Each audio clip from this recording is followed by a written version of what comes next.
हाय दोस्तों, हम मनोज आप सबका sunshine of twin flame channel में स्वागत है। द मैजिक ऑफ वर्ड आज का ये टॉपिक है।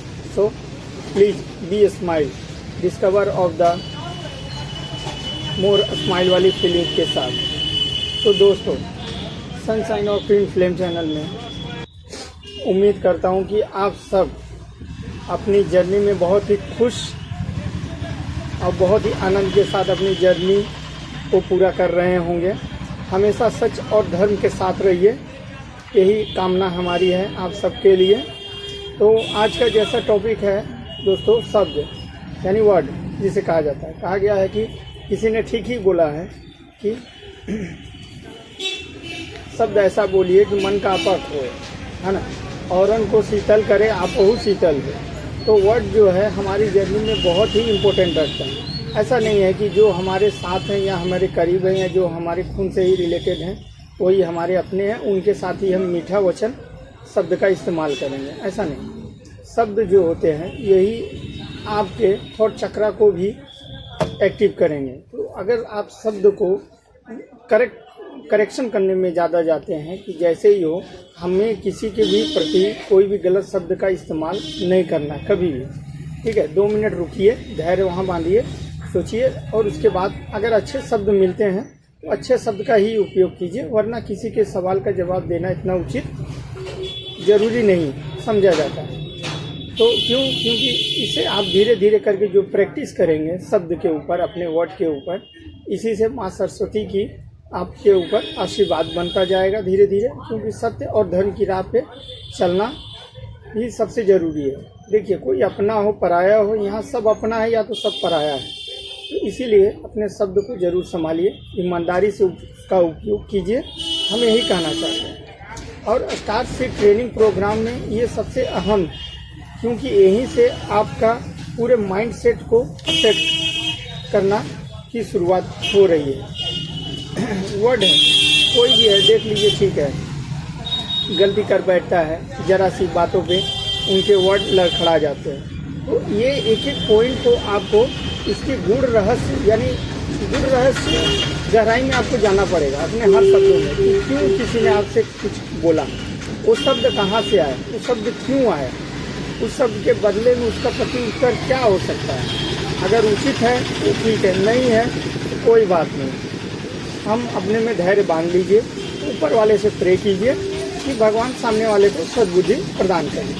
हमारे घर में ही चाहे क्यों ना हमारे माँ हो, भाई हो, बहन हो, चाहे बाहर दोस्त यार हो, पास पड़ोसी हो, किसी से किसी प्रकार का कोई झगड़ा नहीं है। आपके मीठे वचन ही आप सभी से आपको बांध देंगे, आपके मीठे वचन ही आपको मीठा कर्म सिखा देंगे, मीठे वचन ही आपकी बुद्धि को उस परमात्मा के प्रेम के पथ पे लेके जाएंगे, जहाँ की आप ट्विन फ्लेम के थर्ड डायमेंशन से ऊपर होने के बाद जो है कि आप कॉलेज में दाखिला करोगे। ट्विन फ्लेम जर्नी जो है कंप्लीटेशन जो होता है वो 10 डायमेंशन है। 10 डायमेंशन के ऊपर जो मतलब बहुत कम लोग ही 10 डायमेंशन तक जाते हैं। जैसे कि यहाँ 10वीं की परीक्षा देना एक तरीके से, उसके बाद कॉलेज।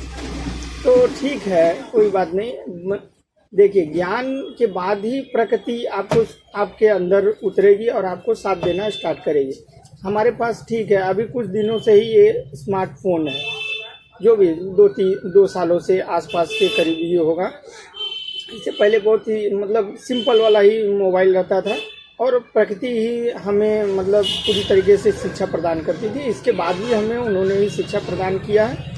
इसके लिए हम प्रकृति का बहुत बहुत धन्यवाद करते हैं। जितना भी शुक्रिया अदा करेंगे उतना कम है। उसके अपने ही तरीके होते हैं। सच्ची कहूँ ना तो बहुत ही सुंदर, बहुत ही खूबसूरत।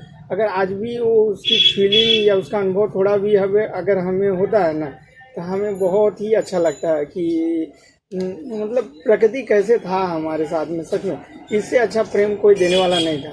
लेकिन हाँ, उसमें भी हमने भी अपने खुद को सुधारने की ज़्यादा इसमें रहा हमेशा, और नॉलेज एकत्र करने में ही, यानी कि ज्ञान अगर आप एकत्र करना चाहते हैं, अपनी गलतियों को क्षमा मांगते हुए, आपसे जो भी गलतियां हुई हैं ठीक है, क्षमा कभी भी किया जा सकता है आखिरी क्षण में भी, लेकिन वहाँ के बाद इंसान को सुधरना चाहिए, ठीक है। अगर हम ये कहते हैं कि हमें चाय पीने की आदत है, ठीक है, हमने चाय पीना छोड़ दिया, ठीक है, अच्छी बात है, छोड़ दिया, लेकिन 2-3 महीने के बाद या किसी के कहने पे फिर से हमने किसी के प्यार के इसमें कि हमने फिर से चाय को पी लिया, तो हम वहाँ पर खंडित कर दिए, अपना धैर्य को खंडित कर दिए। मतलब देखिए, कोई भी चीज़ है इस प्रकृति में घट रहा ना, तो कहीं ना कहीं कुछ ना कुछ उसका गुण रहस्य, उसका कारण है, शब्द है, ठीक है। अगर आपने किसी चीज़ के लिए कि नहीं ये चीज़ मेरे स्वास्थ्य के लिए हानिकारक है, इससे मेरी एकाग्रता में मतलब गलती हो रही है, तो कहीं ना कहीं एकाग्रता को बढ़ाने के लिए आपको कुछ ऐसी जो अपने रिलेटेड जो हॉबीज़ होते हैं उसमें हम इसको फॉलो करते हैं कि जिससे हमें ये क्या हो कि नहीं, हमने अगर छोड़ दिया भी तो अब हम इसको बिल्कुल भी ये नहीं करेंगे, और इससे हमें कोई फ़र्क भी नहीं पड़ना चाहिए, ठीक है। इससे क्या होगा कि धीरे धीरे आपके जो व्यक्तित्व में है वो निखार आने लगेगा और आप एक दूसरे के प्रति ना बहुत ही अच्छा होने लगेगा, ठीक है। हमारा जो और भी टॉपिक्स रहेगा जैसे मस्कुलिन क्या होती है, तो ये सब के लिए विषय में भी हम आप सबको वीडियो बनाएंगे। एक्चुअली क्या हो रहा है कि थोड़ा काम भी हो जा रहा है, अपना भी है, घर में माँ बहन भाई हैं तो उनकी भी रिस्पॉन्सिबिलिटी है अपने ही ऊपर, सभी को देखना ज़रूरी है। और इसके साथ यहाँ लोकल में भी बहुत लोग होते हैं तो उनको तो वीडियो बनाने के लिए थोड़ा सा ये हो जाता है हमें भी कि हम बना नहीं पाते हैं, और आप लोगों तक मतलब ये ट्रेनिंग का एक जो आपकी प्रॉब्लम्स है, आपकी सोच है जो कहीं ना कहीं विचलित हो रही है, कहीं उसके अंदर वाइब्रेशन जो चल रहा है हर एक चीज़ों को लेकर के, तो ऑटोमेटिक आपके क्वेश्चन के आंसर सॉल्व होना शुरू हो जाएंगे इसके साथ ही, ठीक है। तो ये चीज़ को समझना बहुत ज़रूरी है। तो कुछ अटपटा सा सवाल भी आप मतलब को पूछने की ज़रूरत नहीं पड़ेगी, ऑटोमेटिक धीरे धीरे करके हो जाएगा। और हम कोशिश यही करेंगे कि आपके मतलब हर चीज़ टॉपिक पे आपको वीडियो बना के देते जाएं, जिससे कि आपके सवाल के जवाब जो है आपको खुद ही मिलते जाएं और आप उसी ढंग से अपने आप को मतलब बदलते जाइए और अपने माइंडसेट को सही करते जाइए, तो ऑटोमेटिक वो चीज़ें एक्टिव होती जाएंगी, ठीक है। तो उसके लिए ज़्यादा इसमें घूमना नहीं पड़ेगा, क्योंकि ज्ञान ही एक ऐसा चीज़ है जिससे कि आप अपने आप को सबसे ज़्यादा निखार सकते हैं और कुछ भी बदल सकते हैं, ठीक है। तो ये पहला चीज़ है वर्ड, जो कि यहाँ से बाहर आता है। इस चीज़ को आपको सुधारना पड़ेगा। वर्ड को, शब्द को एक एक करके अपने शब्दों को समझिए, नहीं तो शांत रहिए, उसकी गहराई को पहले समझने की कोशिश कीजिए। ये आया कहाँ से, क्यों आया, मेरे दिमाग में क्यों आया, या मेरे मन के विचारों में क्यों आया, ऐसा हमें क्यों बोलने के लिए लग रहा, हमें नहीं बोलना चाहिए। इसके प्रति हमें क्षमा मांगनी चाहिए, हमें इसके बदले कुछ अच्छे शब्दों का इस्तेमाल करना चाहिए, ठीक है। तो हमेशा इसमें तैयार रहिए आगे, और अपने अच्छे शब्दों के लिए सदा तैयार।